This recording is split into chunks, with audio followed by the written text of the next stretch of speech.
سالم بخشیده به جشن نوروز جهانی تشکیل و برگزاری مسابقه اوید به فوتبال برای دریافت جام کنتاک سرفراز گردانیده می شود. به صاحبکار نرزالله جان گلمسов.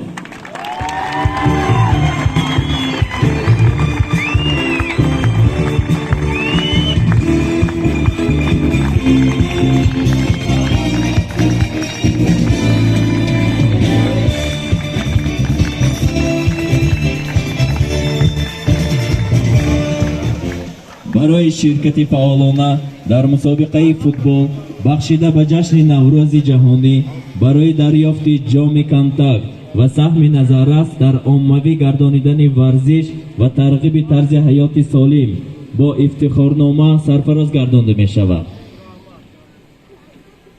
احمدov منوچهر بازیگر دسته کنتاک.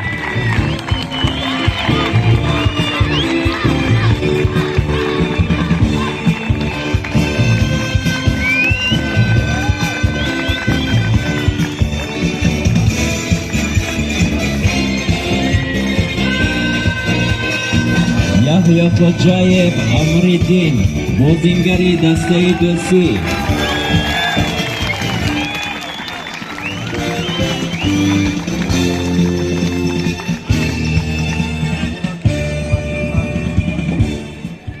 اسماعیلov احد بازیگر دسته شعبه وزارت کارهای داخلی شهر.